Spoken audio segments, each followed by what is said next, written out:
Number 10. Black Widow. No, not that Black Widow. Natasha is sadly not a magical super spy, though that is a comic I would read. Clairvoyant is the version of the character we are talking about here. Clairvoyant was Marvel's Black Widow prior to Natasha. In fact, Claire first appeared in 1940 in the comics, while Natasha wouldn't make her first appearance until 1964. Initially, Madame Clairvoyant was a psychic-based mystic who could communicate with the dead, a medium if you will. She herself, however, would end up dead, and it would be then that she would be resurrected with superpowers by someone who claimed to be Satan himself. She set out to claim the souls of evildoers and deliver them to her master. In exchange, as Satan's ambassador, she was supposedly made immortal and given supernatural powers, which allowed her to teleport to the Hell dimension, granted her super strength and endurance, her death touch, the ability to heal, fly, turn invisible, and shapeshift. Pretty powerful magics, especially if they actually came from the real Satan himself.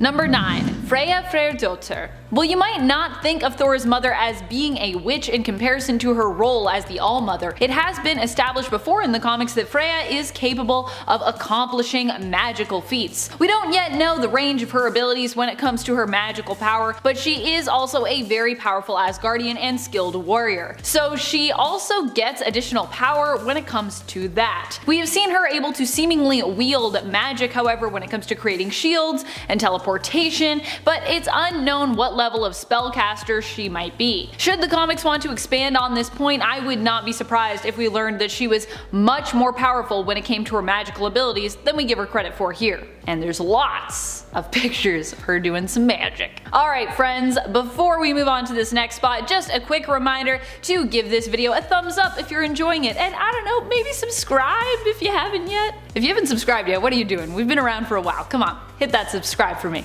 Number 8. Jennifer Kale. Jennifer Kale is an ally of the Man-Thing and is a descendant of the cult of ZATANNA. Her grandfather, in fact, was still a leader of the cult when she was just a teenager. Wanting to experiment with witchcraft, Jennifer Kale used one of her grandfather's old books to do so. This unleashed a demon, which Man-Thing saved her from, creating a psychic link between Jennifer and Man-Thing. She would later be given powers by an ancient wizard who recruited her to help him defeat demons who were coming to conquer Earth after the tome of ZATANNA seemingly disappeared. Jennifer's powers allow her to cast spells with a mere thought. She not only calls on power from within herself, but can also tap into the power of ambient magical energy within the universe and use it, as well as energy from other dimensions. Her powers grant her many abilities, including the ability to teleport, create magical shields, summon bolts, and manipulate the minds of others. Number 7. Amanda Sefton. Amanda Sefton was originally known as Jemaine. She comes from the family that took in Nightcrawler and raised him among their own children. As such, Amanda is basically like Nightcrawler's adopted sister. After the death of their brother Stefan, Amanda's mother, Margali, believed Nightcrawler was to blame.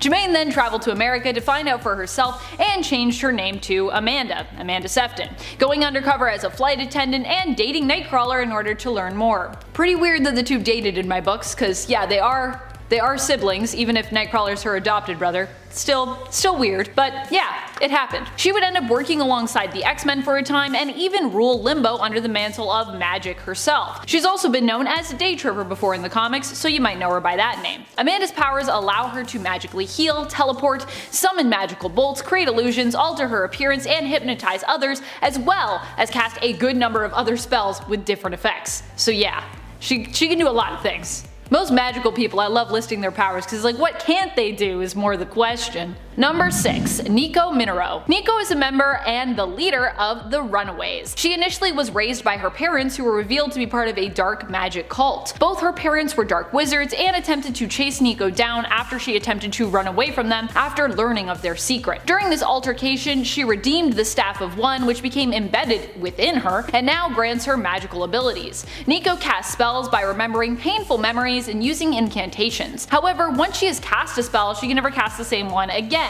Attempting to do so will result in a random effect as opposed to the same effect that happened when she cast that spell the first time. Nico's magic is based in the world of blood magic, and she often relies on the Staff of One to help her cast grander spells. Number 5. Magic. Magic is obviously one of the most powerful magic users out there. A few times it's been implied and even shown in the comics that magic has the potential to become the new Sorcerer Supreme because of how powerful she is and how much potential she has. And if you're battling her while she is in limbo, watch out because she will be even more powerful there. Magic's power is tied to that realm, and while in limbo, all that she is capable of becomes basically limitless. Of course, outside of limbo, magic is less powerful, but even then she is still capable of kicking most people's butts. Even at a lower power level, she's still a powerhouse. And if her Dark Child persona gets unleashed, then you have even more to be afraid of when it comes to what magic can do and what she'll want to do, because Dark Child is scary. Number 4. Enchantress. Amora the Enchantress is from Asgard and is known for being one of the most powerful magic users within that realm. She is often the enemy of Thor, seeking to destroy him, but is also sometimes his lover, depending on the story. In fact, in many stories, it's kind of the ire or rejection that she has felt as his lover, or of being his lover, that has inspired her hate for him. And other times, she is simply his enemy because she seeks to claim his heart for herself. So she's like, I will get that Thor and I'll make him love me. Mwahaha. Enchantress is capable of using her magics to complete many great feats, and she also has the added power of Asgardian physiology as well, which keeps her almost eternally youthful and grants her increased strength, speed, and endurance. Number 3. Agatha Harkness. One of the most powerful witches around is Wanda's mentor in the comics, Agatha Harkness. Agatha Harkness is much more tough and capable than her frail appearance might lead you to believe. But not only that, she is also way older than she looks. Like, she looks like an elderly lady, but she's really old. It's been revealed that Agatha remembers a time when the sunken city of Atlantis was still above sea level, so she's not just elderly, she's ancient. With all those years of existence comes a ton of experience that Agatha has often put to good use while working as an ally with various heroes and magic users to protect that which she considers to be worthy of protection in the comics. This makes her less a hero or a villain, but more a powerful ally when she wants to be in regards to multiple different causes. However, she usually is concerned with protecting those she cares about and also preventing any apocalyptic events from coming to pass. Number 2. Scarlet Witch. Wanda is one of the most powerful witches out there. While she was trained by Agatha, I would wager at this point that she has far surpassed her mentor, in terms of what she's capable of at least. In fact, she must have, because she did at one point successfully kill Agatha after she learned the truth of what had happened to her twin boys. So unless Agatha let this happen because she felt Wanda deserved revenge, I guess, her death does imply that Wanda is ultimately more powerful and more deadly. The Scarlet Witch is immensely powerful, so powerful in fact that her suffering a mental breakdown caused her fellow colleagues and heroes to consider killing her because they were so frightened of the destruction her powers, emotionally charged and untethered, could cause. We have seen Wanda change all of reality, flip the alignment of many of Earth's heroes and villains, and defeat the Phoenix Force, banishing it. For a while at least. Even though her spells and rituals don't work out exactly as she planned most of the time, you cannot deny the power that is Scarlet Witch. Number 1. Morgan Le Fay. While Morgan Le Fay is one of the baddest baddies out there, she still happens to be super duper powerful, which is pretty surprising considering she's one of the bad guys, so they don't normally win most of the time. Considering the ranking for Merlin on my part 2 of most powerful wizards, it makes sense that Morgan takes our number 1 spot here, as she was once a student of Merlin himself. She is believed to be the most powerful witch and one of the most powerful magic users in the world. Not only that, but she was even considered a possible replacement for Doctor Strange as Earth's Sorcerer Supreme, which would be kinda terrifying, but very interesting to read. Morgan can not only warp reality, but also has a lot more control over how she does it, which is something that Wanda's still working on. She also has extensive knowledge when it comes to all different kinds of magic and has taken on some of Earth's mightiest heroes and villains and won against them. She is capable of time travel, can control the dead, bring others back to life, bring herself back to life even, imbue other beings with power, shapeshift, transmute, and teleport. She is crazy powerful. So powerful, it's scary. Number 10. Salem 7. The Salem 7 is a group of magic users and magical children who are the direct offspring of Nicholas Scratch, Agatha Harkness's son. Although they aren't children while they're on the team, they They were children once though, weren't we all? They were each fathered by different mothers, and the Ultimate Universe version of them has the added ability of being able to join together in one form and become the Dragon of Seven. In that universe and that form, they end up fighting against the Fantastic Four despite initially appearing to be a superhero team themselves in that incarnation. The Salem Seven in the 616 universe, however, were a team assembled by their father and used to get revenge on his own mother, Agatha, and their grandmother for leaving the magical community of New Salem, and for her giving up their magical secrets to the Fantastic Four, a crime Nicholas Scratch falsely accused his mother of. On Earth 616, the team is made up of the members of Bruticus, Hydron, Gazelle, Reptilla, Thorn, Vertigo, and Vacuum, a combination of Nicholas's sons and his daughters. Number 9. Elsa Bloodstone. Elsa isn't exactly a witch, but she's definitely witch adjacent, as a good amount of her power is magical in nature, coming from the blood gem she possesses, and is often shown wearing in her bloodstone choker. Aside from that, Elsa will also sometimes carry and wield magical artifacts and books as weapons, in addition to her standard fare of very large guns, which is what you'll usually see her fighting with. Her blood gem gives her magical abilities to heal, cure vampirism, and even allows her to fire magical energy blasts from her hands at times. Number 8. Calypso. Calypso was Kraven's voodoo priestess ally who would often help to fuel his hatred for Spider-Man. A Spider-Man villain herself, she also almost succeeded in killing Spider-Man once while teamed up with another famous Spider-Man villain, the Lizard. Obsessed with power, Calypso also ruthlessly sacrificed her younger sister to get more of it. Her other aliases that she was sometimes referred to as in the comics are the Witch and Hunter of Souls, revealing just how dangerous and magical she is. Calypso made only a few appearances before she appeared to meet her grisly end in the late 90s. Her power usually came from her knowledge of voodoo practices, which allowed her to create potent charms and potions that she could use to bewitch others, and even resurrect the dead. And friends, before we move on to this next spot, just a quick reminder to give this video a thumbs up if you are enjoying it. It really does help us out here at the channel. Number 7. Pixie. Megan Gwyn is the mutant known as Pixie. Pixie has innate magical abilities, but also possesses a certain amount of dark magical ability as well. Megan received the dark magic within her after magic in her Dark Child persona attempted to use Pixie's soul, one of the most innocent and pure of her victims at the time, to create a new soul sword.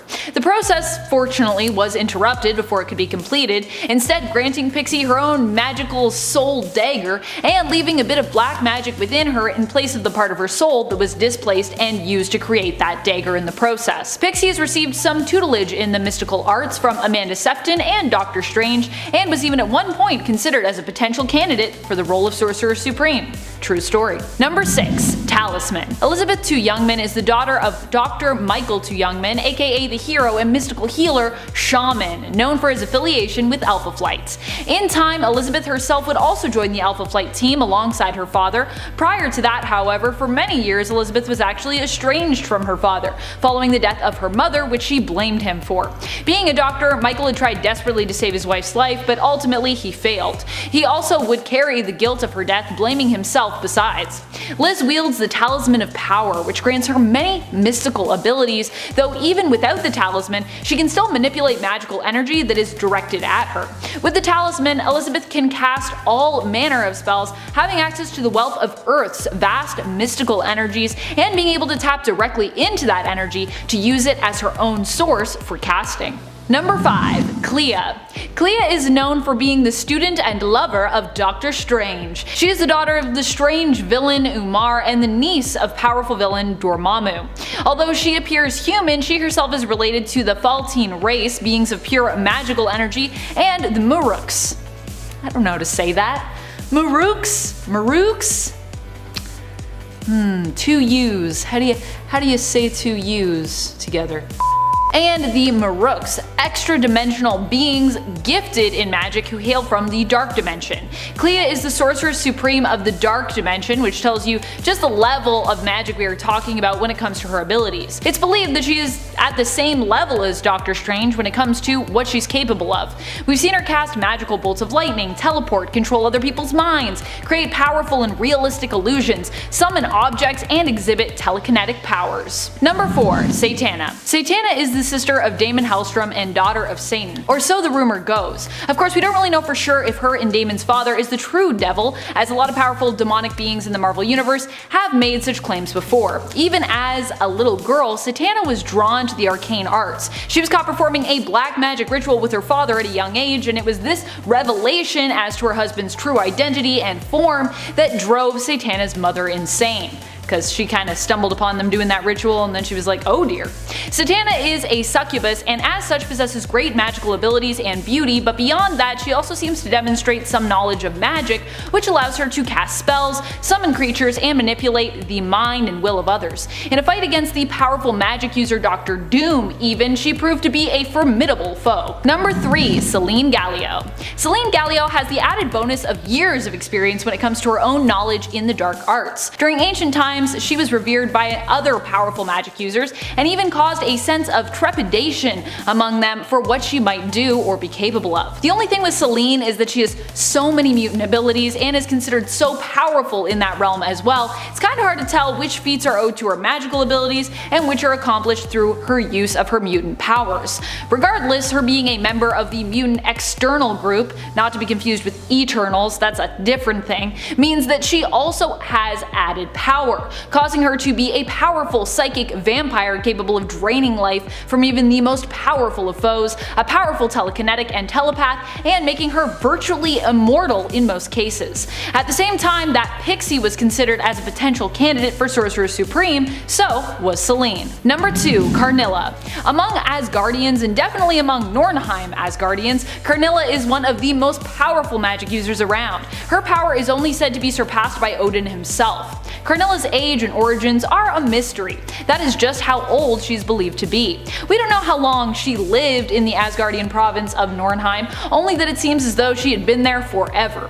More recently in the comics, Karnilla took up the title of Queen of Hell when she married Hela, adding that to her long list of titles, which has also included Mistress of Magic, Queen of Enchantment, Enchantress Supreme, and Queen of Norns. Not only does she have extensive knowledge of spells and the arcane, but she also has innate magical ability, which allows her to manipulate magical energy on another level in comparison to others. Number 1. Opal Luna Saturnine. Don't let her similar appearance to Emma Frost in the Ten of Swords event fool you. Saturnine is a powerhouse all of her own, completely separate from the White Queen. Instead, Saturnine's aliases and titles include the most majestic Omniversal Magistrix, her Royal Highness, and the White Witch. Recently, Opal Luna Saturnine was the one to preside over the Otherworld tournament, pitting the mutants of Krakoa against the mutants of Arakko, in a battle that would determine who should win the rights to the mutant nation of Earth, with both mutant groups having a solid claim to Krakoa. Saturnine possesses immense power in her role as Omniversal Guardian, granting her ability to warp and shape reality at her will, as demonstrated throughout the Ten of Swords event. She is mortal, but is so skilled in manipulation that she could twist your perspective to the point that you would no longer see the point in attempting to kill her. We saw that happen with Wolverine, and it was pretty scary. Kicking off the list at number 10, Kinetics. She's a fortune teller with mystical powers. Madame Zodiac made her first appearance in Batman Family issue 17. She began her criminal career by helping out Poison Ivy and Catwoman escape from Huntress and Batgirl. And at that point, she convinced them to rob a museum, which is great, always the cool place to rob. It was part of her master plan so she could use them to obtain a valuable item for herself. And then she straight up vanished, so everybody was pretty concerned after that point. They're all just standing there looking down at some sparkles like,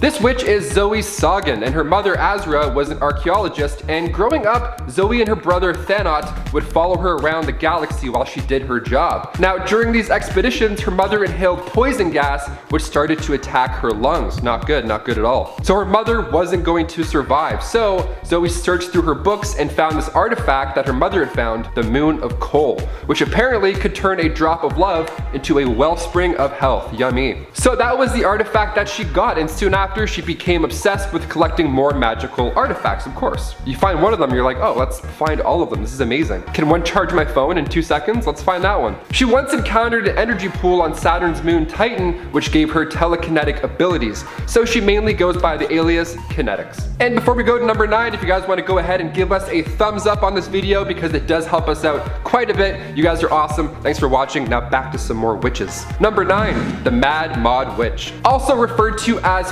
fashion thing, and no, it's not Ben Grimm wearing a polo. The fashion thing is a denizen of the dreaming. The dreaming is a reality that exists as long as creatures and humans, whatever the case, have the ability to dream. So it's always gonna exist, basically. The witch made her first appearance in the unexpected issue 108. She is the personification of style and design. I mean, her first appearance alone, hello, she's showing off the fishnet stockings. She's super pumped to see what her cauldron will brew up. Electric cauldron, that is, you know, because she's a mod witch and all. And she brews up tales of the unexpected to anybody who's willing to listen. And she's pretty cool. She actually has been referred to as the Mad Madonna Witch, and in 1988 she started to refer to herself as the Mad Yuppie Witch. So when it comes to witches, I mean, she's pretty badass, you gotta admit. Number 8, Queen of Fables. Making her first debut in JLA issue 47, the Queen of Fables is pretty interesting. So once upon a time, she ruled until Princess Snow White, yep, Snow White, you heard me, came along and trapped her in the Book of Fables. Snow White used the book to turn fact into fiction, and Bob's your uncle. And then of course, many years down the road, she was released. And now it's a horror film. This poor mother reads a book to her young son, and as she's reading it, she realizes that it's not for the faint of heart. So she gets out, and now she's looking for revenge. She's escaped out of the book. It's terrifying. She did this by turning Manhattan into an enchanted forest full of folktale creatures. That's a nightmare scenario. What makes the Queen of Fables so interesting, at least to me, is that she doesn't know the difference between reality and fiction. She treats everything like it's a fairy tale. So if you have any theater school friends, they're kind of like that, only, you know, with powers, so a little bit worse. A little bit. So one of the only things that can hurt her is Wonder Woman's lasso of truth, of course because it snaps her out of it. Number 7, Laura Nielsen. The Silver Sorceress made her debut in Justice League of America issue 87. Described as having hex power, she's able to completely control it. Now, she comes from the world Angor, not alone however. She was accompanied by Blue Jay and Wandjina, and they were the only survivors of a nuclear fallout. So they came to fight the Justice League actually until both teams realized that the true enemy and the reason behind the destruction of Laura's homeworld were robots that manipulated both teams. Probably Dyson robots. Those Dyson products are nuts. Have you seen those things? They just clean your house. You're not even home. They'll just clean all your shit. The Silver Sorceress and Blue Jay both ended up joining the European branch of the Justice League International until Silver Sorceress got an arrow to the stomach, and before she went out like a hero, she managed to entrap Dreamslayer. Number 6, Witchfire. Rebecca Carstairs was of course a witch, but she was also a pop star. This one's interesting. Okay, so Rebecca made her debut in JLA issue 61, and she's known as a famous singer. She's known as a famous model, an actress, and of course, most importantly, a witch. Talk about a combo. Oh my god, she's gonna get an EGOT probably very soon. So after a chance encounter, she found herself working alongside Wonder Woman. So she decided the hashtag superhero life was a pretty sweet gig after all. So she joined the superhero team, the Power Company, in order to raise her Q rating. Pyrokinesis, magic, singing. I mean, way to set the bar high, Rebecca, damn. Number 5, Madame Xanadu. She made her first debut in Doorway to Nightmare issue 1 back in 1978. Nimue in Voodoo once cast a spell on Merlin, the magician himself, which is not the best idea, because what he did was he then took her magic away from her. Now, she is a descendant from gypsies, so she ran a fortune-telling parlor, and she tried to help those who are troubled with the supernatural. She actually gained immortality by beating death in a game of cards. And no, that game was not Uno, because death would always win that game. I'm death. She's so interesting because she uses tarot cards to interpret what she senses, which is like, I know 7 people who do that, but she's like the real deal, so it's like, okay. She can levitate herself or other objects, real Matilda style, and she also doesn't need a broom or an Uber because she can easily teleport herself. Number 4, ZATANNA ZATARA. Making her first debut in Hawkman issue 4, ZATANNA ZATARA is the daughter of a magician, Giovanni Zatara, and Cindella, who is a member of the Homo Magi race. Now, she was raised in New York by her father, quite close to the Arkham Asylum, which is perfect for those trick-or-treating times, you know? I don't know why I did this for trick-or-treating, apparently I do it online. ZATANNA thought her mother had passed away after her birth, but in actuality, Cindella faked her death to return to her people. See, the thing that makes ZATANNA unique right off the bat, besides what I just said, is that she's a direct descendant of Leonardo da Vinci, and she's related to Nostradamus. so not too shabby for the family tree. Zatanna grew up to become a successful stage illusionist before she discovered her powers, so she's already an OG. She's a homo magi, which I mentioned earlier, so maybe she was born with it, maybe it wasn't Maybelline after all. She casts spells by speaking keywords backwards, like saying pots, for example, would get her target to stop. Now imagine if she looked at a race car and was like, race car. It would just remain the same. See, I'm smart. Number 3, Raven. Rachel Roth, aka Raven, is of course a key member of the Teen Titans. She's a tele-empathetic, she can teleport and send her soul self out to the battle. We see this for the first time in DC Comics Presents issue 26. So during this, her soul can fight physically. It can create a force field and act as her eyes and ears. She can just float into the cinema and watch a movie while being at home, just eating on some noodles. What a dream. She was born into it. Her mother was Angela Roth, a human, and her father was the demon overlord emperor Trigon, so not a human. Her mother retreated to an alternate dimension where Raven was born and raised in that dimension called Azeroth. She initially went to the Justice League after learning that Trigon was returning, but Zatanna sensed her demonic parentage and was like, maybe join another team. Sorry, spooky girl, hard pass this time. Number 2, Enchantress. AKA June Moon, she made her first debut in Strange Adventures issue 187 back in 1966, where right at the top it says, meet the switcheroo witcheroo, the Enchantress. She's a member of the Suicide Squad and her origins are pretty tragic.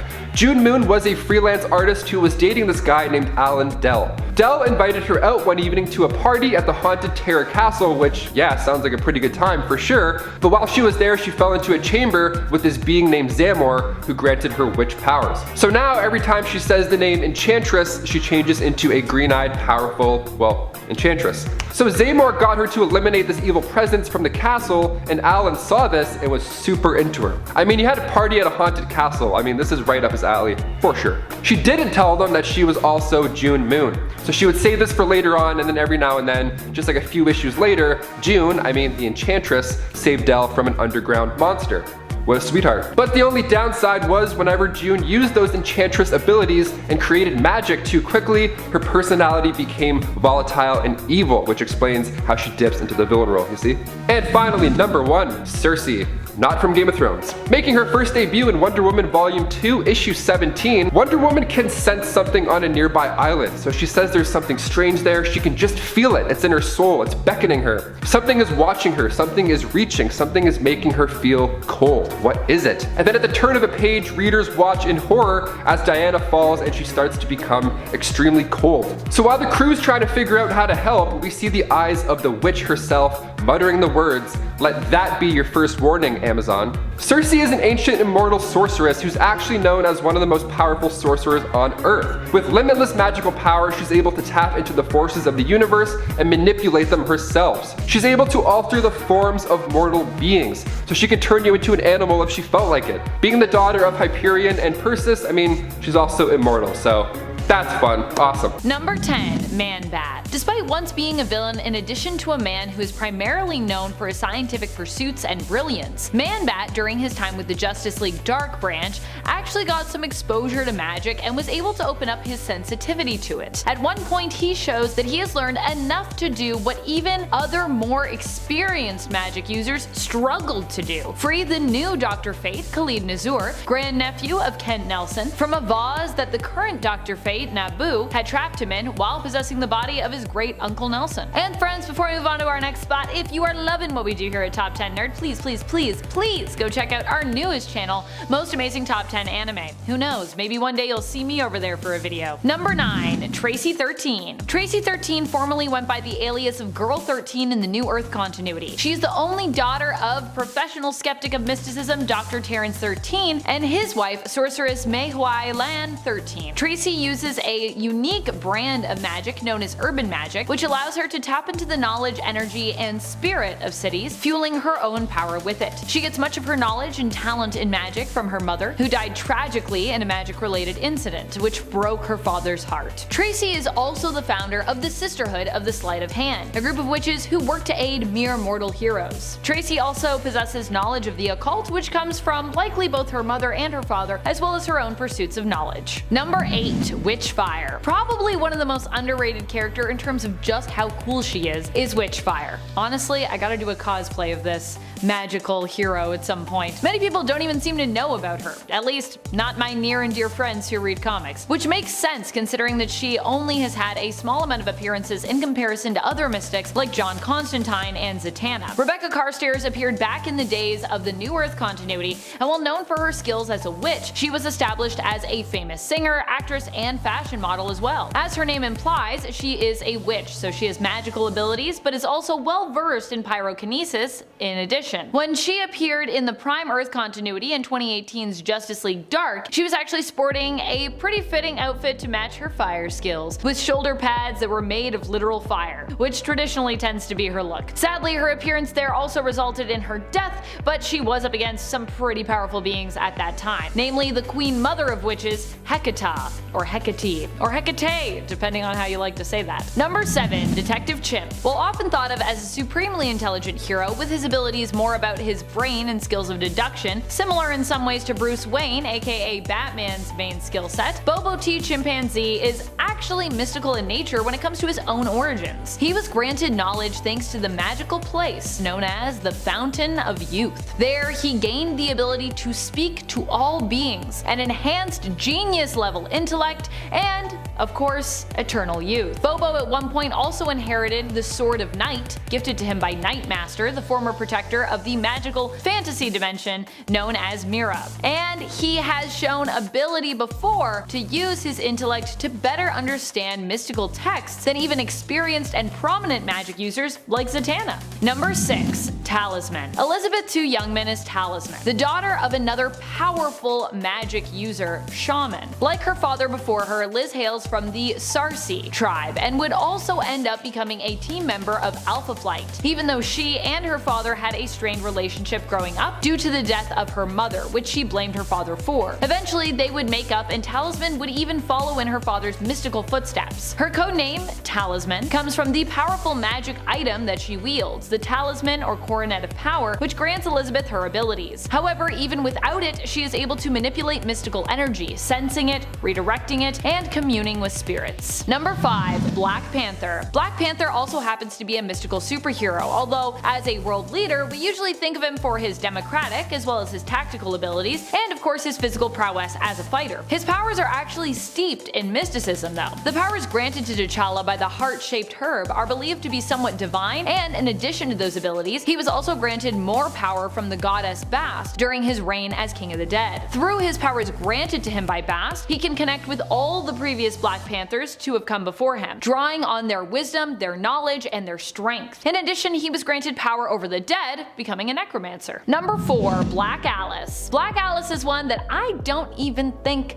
we have ever mentioned on this channel. At least, I don't think I've ever mentioned her. As far as my videos are going, I don't think I've ever brought her up. She is one of the members of the Sisterhood of the Sleight Hand. Her powers are pretty crazy. She is mystical based, and rather than being a straight-edge superhero, she's more of an anti-hero. She has a goth-inspired look, which I am super here for. Her magical abilities allow her to adopt the powers of any magical being for a short time, literally taking their powers, so leaving whoever she is lending from powerless until such a time as she is either done using said powers or time runs out on her own abilities. Black Alice's real name is Lori Zeklin, and she made her first appearance in the New Earth continuity back in Birds of Prey issue number 76 in 2004. Number 3. Manitou Dawn. Manitou Dawn is a character from DC Comics who definitely deserves more love than she gets. She has been associated with the Justice League Elite in the past and is a proud member of the Apache tribe. Her and her husband are both powerful mystics, and at one point Manitou Dawn also garnered attention from Hecate, becoming one of her witch marks. Manitou Dawn was one of the few people to survive Hecate's attack on the universe. Her magical ability allows her to change size, teleport, manipulate time, telekinesis, and even grants her resurrection powers. While also associated with the Apache tribe, Manitou Dawn is actually from Atlantis, being born there before the famed city sunk into the ocean. She was one of the first members of the Apache tribe, migrating to America eons ago and actually playing a role in its beginnings. At least, you know, in the comics, not necessarily in real life, because she's not a real person. person, as far as I know. Number 2. AGATHA HARKNESS. AGATHA HARKNESS is one of the most powerful magic users out there, especially when it comes to her knowledge and experience. While posed as a villain in the Marvel Cinematic Universe, where she was revealed to be the main antagonist of the Disney Plus streaming series WandaVision, in the comics, Agatha is much more neutral and has often tried to help protect the world rather than cause harm to it. Sure, she doesn't always make the best call in order to do so, but at least, she's trying to help, not hurt for the most part. Agatha's list of magical powers and abilities is long and includes transmutation, scrying, teleportation, magic negation and reflection, telekinesis, fusion, telepathy, elemental control, and the manipulation of dimensions, among many other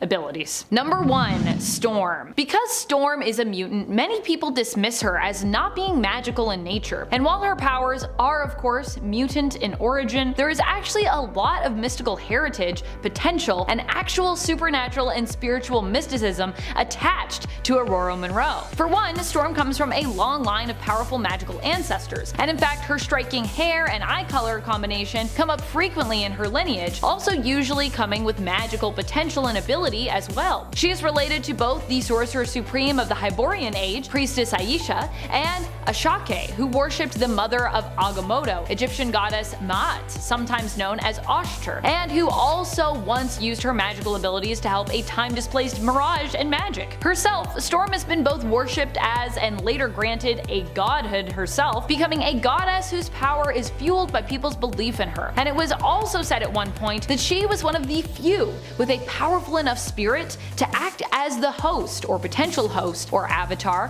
for the consciousness of eternity. Seriously though, I do not do enough magic-based superhero cosplay. I really need to get on that. Number 10. Tarot. Tarot is Marie-Ange Colbert, a mutant we haven't heard from in a while, but who has recently turned up at least via text, if not visually, in the Dawn of X line. During the Ten of Swords event, she was the one to receive and communicate the powerful tarot reading that seemed to be reappearing all over the world. Tarot's mutant powers are precognition, which through the use of her tarot cards gives her amazingly accurate and specific readings pertaining to the future of an individual or an event. She has also been able to get readings on past events as well. It's a very specific mutant power that is pretty intimately tied to the mystic arts via the power of tarot. But still, anytime you can read the future, I think that's pretty powerful. Before we get on to the next one, just want to remind you guys, take a second to hit that like button. It really helps us out here at Top 10 Nerd. Number 9. Pixie. Part of an immortal race known as the Eternals, Pixie is a free-spirited superhero who was present and defended the Earth during the Skrull invasion. Pixie is actually one of the few survivors from the first line, and set off the chain reaction that helped to destroy the Skull Armada. After this, she retired from adventuring on Earth, but occasionally still assisted her fellow Eternals. When the X-Men went to the Himalayas and encountered Yeti, she was the one who showed up and helped to take him down, having worked with Yeti in the past as part of the first line. After the Civil War, Tony Stark considered her as a potential recruit for the Initiative. She has a set of superpowers common to all Eternals, including super strength, flight, psionic abilities, and she can even project energy, but not at the same level as some other Eternals. She is immortal and already hundreds of years old, and has a natural psychic block in place to prevent mind reading and mind control. Number 8. Jennifer Kale. Jennifer Kale became a magical hero and ally to the Man-Thing at a young age. She was a teenager who was interested in magic, and using a mystical tome she'd found while visiting her grandfather, accidentally summoned a demon, not knowing that the demon would not be under her control. The Man-Thing saved her, and it was revealed later on that he and she had a psychic link. Dakeem the Enchanter eventually revealed himself to both Jennifer and Man-Thing, and had them both prove they were worthy before taking on Jennifer as his apprentice. He had been a student of ZATANNA before him, a powerful sorceress who believed that demons from the realm of Somnus would someday threaten the fate of the Earth, attempting to invade. Dakeem gave Jennifer the raiments of a priestess of ZATANNA and helped her to recover the tome of ZATANNA from another dimension, helping to protect the Earth against a demon invasion. Jennifer is also an ally of Howard the Duck, and over the years has become a highly skilled magic user. Number 7. Day Tripper. Born with the name Jemaine Zardos, she is the daughter of a powerful Romani sorceress and grew up in the circus with her brother. His name was Stefan, and he suffered bouts of homicidal madness occasionally. The family adopted Nightcrawler in his youth, and he made a pact with his crazy brother that he would kill him if he ever became too violent. This eventually does happen, and it really blows up the whole family, with the mother Margali seeking revenge for Nightcrawler for killing her son. But anyway, back to Day Tripper. She was first introduced as Amanda Sefton, a flight attendant who dates Kurt Wagner, aka Nightcrawler. When Kurt joined the Excalibur team, he asked her to also join, as they often go up against magical opponents. She once attempted to become Doctor Strange's disciple, and also helped to retrieve Captain Britain from the Time Stream. She has also aided the X-Men in battle against the Hellfire Club. She is a sorceress who follows the path of the Winding Way, and she is quite powerful, capable of teleportation, casting illusions, and hypnotism, as well as shapeshifting. HELLSTROM. HELLSTROM or HELLSTROM? Well, actually, if we are talking about the heroic persona of Daimon, then in most cases it's going to be HELLSTROM. HELLSTROM is Daimon's legal last name as the son of the devil who came to Earth for a time to basically sire children. HELLSTROM, fun fact, used to be married to Hellcat, Patsy Walker. I just like that they both have hell in their main hero mantle. It's pretty great. Also, that relationship ended terribly though, terribly. Daimon HELLSTROM, being the son of the devil, is also the heir to Hell, although he spent a lot of time not wanting to accept this responsibility as he often wrestled with the evil within him.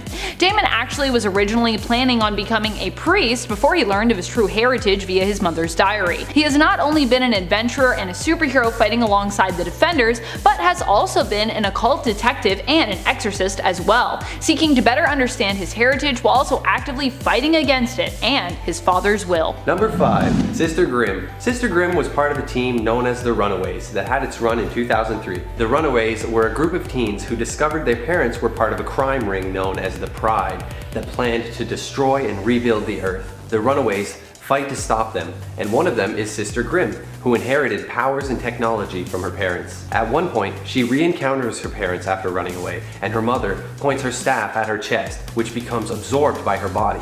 This is actually her main weapon, the Staff of One, and it is only released from her body when she bleeds. She has magical aptitude in her blood, but not the usual formal training. However, after her encounter with the Witchbreaker, her power improves, and she can now levitate, teleport using portals, and even fly. She can also cast spells that change her surroundings, like transforming the inside of a building. She is part of Strange Academy, the professor of creative spellcasting. This is a perfect role for her, as part of the way her staff works is she can never use the same spell twice. If she casts a spell she's already used a second time, not only will it not work, but it may even have an unintended effect. Number 4. Dr. Voodoo. Brother Voodoo, aka Jericho Drumm, was considered skilled and disciplined enough to actually become the new Sorcerer Supreme, becoming Dr. Voodoo.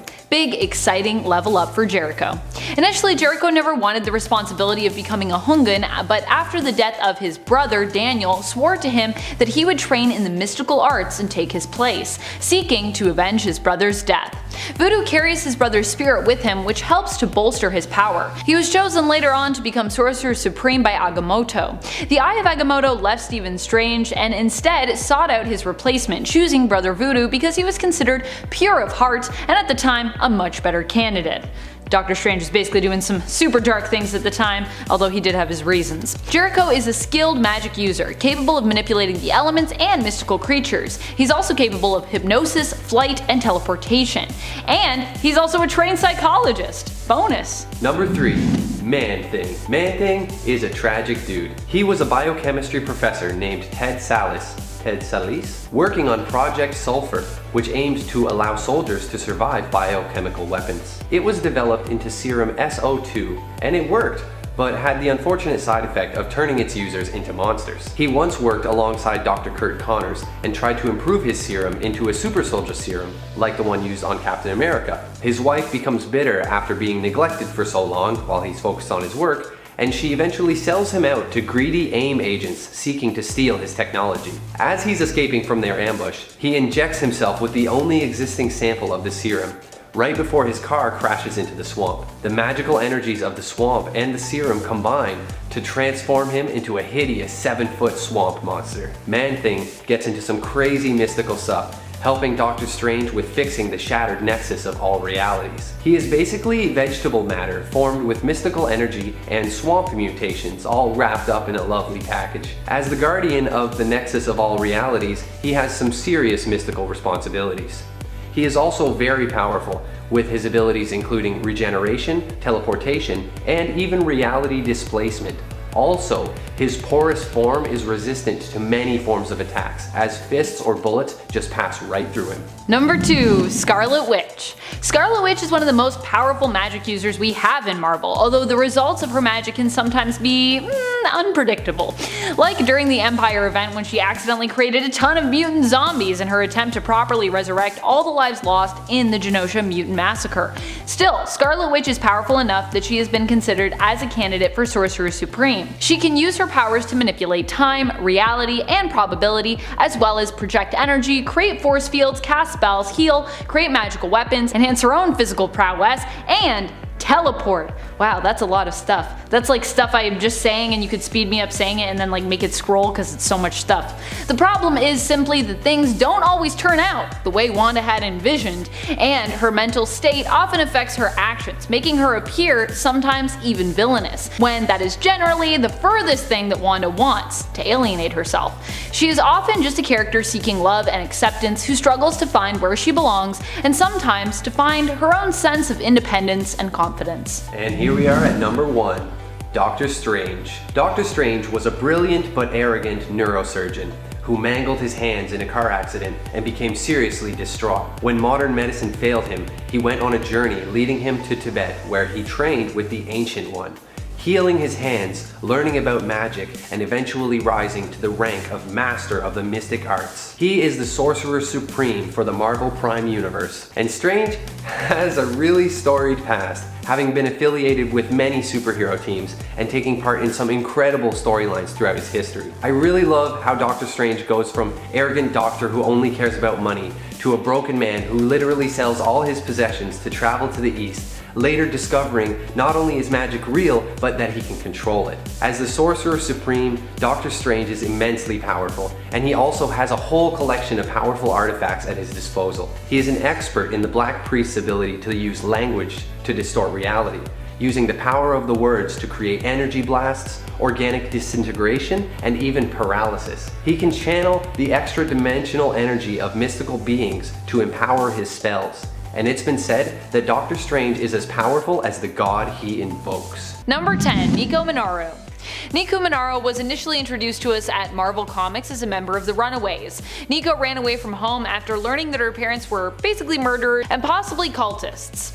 Later, she would discover that they were dark wizards and that Nico had inherited some of their magical abilities, or at least their knack for magic. Her mother drove a staff through Nico's chest, which was basically how she came to possess the Staff of One, which is often what Nico uses to cast her magic. Much of Nico's power comes from blood magic, and we've seen that the more blood Nico spills, the more powerful she can become. Even without the Staff of One, she has become adept at casting some spells. Nico's magic initially was also shown to be quite unpredictable when it came to the effects of the spells she cast. I believe originally she could, I don't know if this is still a thing, but originally anytime she cast a spell she could only cast it once. So if she ever said that thing again, it would do something totally different. Number 9. Amethyst. Technically, Amethyst is believed to be one of the most powerful magic users in the DC universe, due to the fact that she is descended from a Lord of Order. Well, at least initially. In the current continuity, Amethyst doesn't have quite the same power levels because she doesn't have quite the same origin.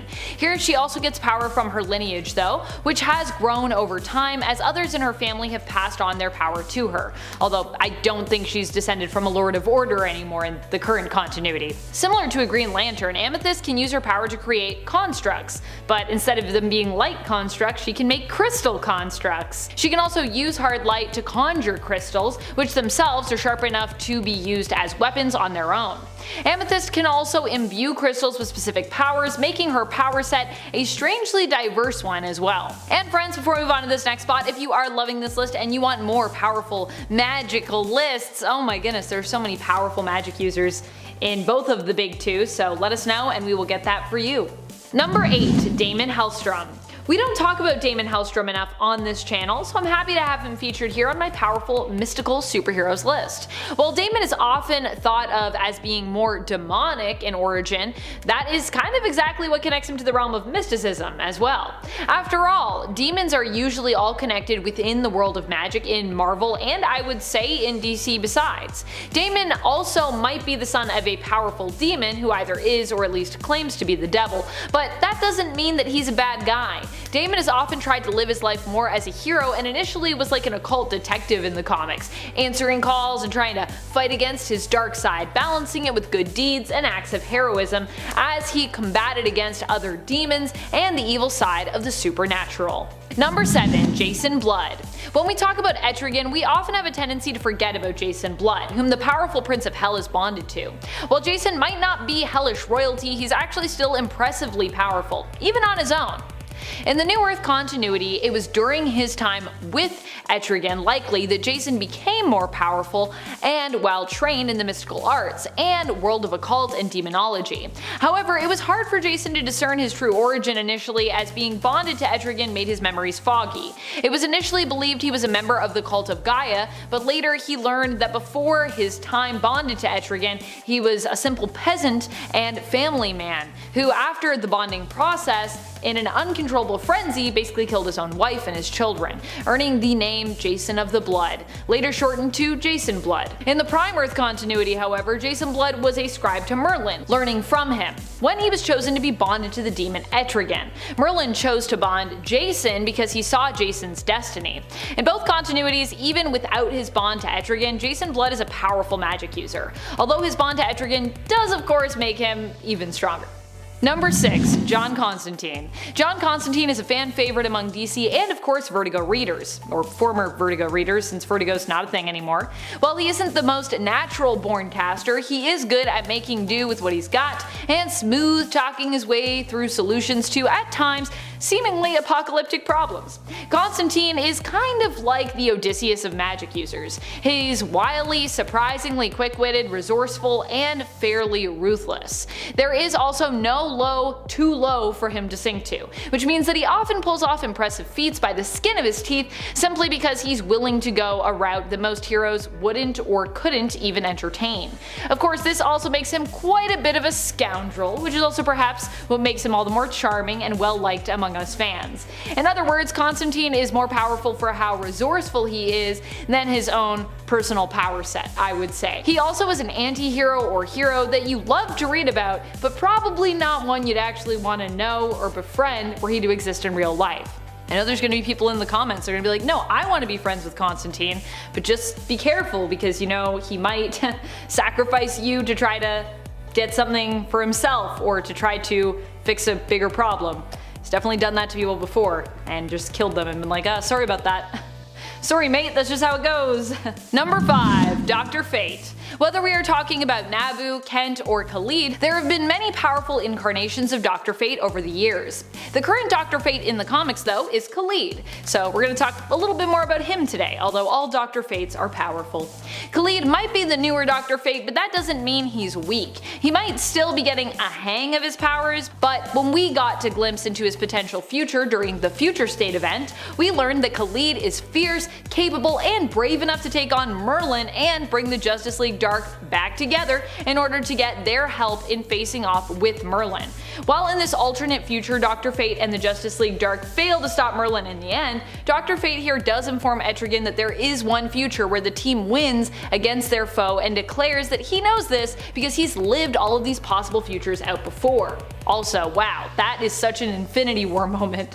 He's like, look, there's only one reality where this is gonna work out, so just you remember stuff, Etrigan, because you exist sort of outside of time because you're a demon. This also means that while we see Dr. Fate lose here, there is a reality where he and his team win against Merlin, which is an amazingly impressive feat because Merlin is crazy powerful, especially in Future State.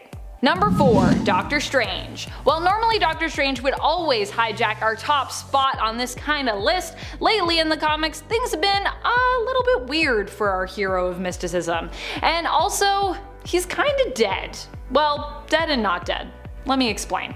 The series Death of Doctor Strange deals with, you guessed it, the death of Doctor Strange. However, while current Stephen may be dead and gone in our current continuity, a temporal version of him from the past appears to take his place. The only thing about this version of Doctor Strange is while he's still powerful, he'd only have the same power level, experience, and skill set of Doctor Strange at the time that he is from, meaning he's likely not as powerful as the more experienced and older version that seemingly mysteriously died. Number 3. ZATANNA. ZATANNA is one of the most powerful magic users in the DC universe. She was born into magic, being the daughter of John ZATARA. As such, part of ZATANNA's natural affinity for magic comes from her lineage and from the fact that she is considered a Homo Magi, its own magical subrace of the human species. Whether we're talking about New Earth or Prime Earth in terms of our DC continuities, ZATANNA is considered a magical powerhouse in either. She also loves magic so much at one point that she actually had to acknowledge that it was an addiction for her. That's how steeped in magic she is. Among her long list of powers, she is capable of manipulating and controlling time, traveling to alternate worlds and dimensions, elemental manipulation and control, telepathy, telekinesis, memory manipulation, matter manipulation at a molecular level, healing, creating force fields, teleporting, turning invisible or phasing, and illusion casting, or possibly even reality warping. Like I said, depending on which continuity we're talking about. This is cross-continuity powers, but still. It's nuts. Number 2. Wiccan. As a fan favorite, Wiccan has also been thought of as a perfect pick for Sorcerer Supreme at times where we've been lacking one, or just at times where Strange seemed to be keeping an eye on, a potential replacement. While Billy Kaplan may have been lacking in previous years, more recently in the comics, throughout the events of Empire and King in Black, he's proven just how impressive a magic user he is. Wiccan is the reincarnated son of Scarlet Witch, so when it comes to being a magical powerhouse, it's kind of in his family tree. While on his honeymoon with his new husband and love of his life, Hulkling, Billy helped to save an entire resort planet's populace and tourists from Null's symbiotic space dragons. The cool thing about Wiccan's powers is they typically work based on his will and his desires, allowing him to warp reality as need be. So if he wants something to happen magically, it can, and it just does. And fortunately, he seems to have a little bit more control over that in comparison to Wanda, who has willed things into existence before without really knowing, or at least willing to realize, that her magic was behind it. Number 1. Dr. Voodoo. Dr. Voodoo is Jericho Drumm, who himself in the Marvel Universe was known as Sorcerer Supreme at one point. He took over when Doctor Strange was no longer deemed worthy and served as his replacement for a time. Eventually, he and Strange were forced to face the evil forces of Agamotto together, who wasn't impressed with either option at the time when it came to Sorcerer Supremes. Dr. Voodoo has also shared the leadership role of Strange Academy with his friend and magical colleague Stephen Strange. He is well known for his voodoo magic, which he trained to use when becoming a Hongan in his brother's place. He typically uses his voodoo magic to tap into and utilize white magic. Drumm can also use his magic to influence and inspire the undead and spirits to do his bidding, teleport, manipulate time and matter, create powerful magical force fields and shields, influence animals, and wield the power of the elements, among many other things.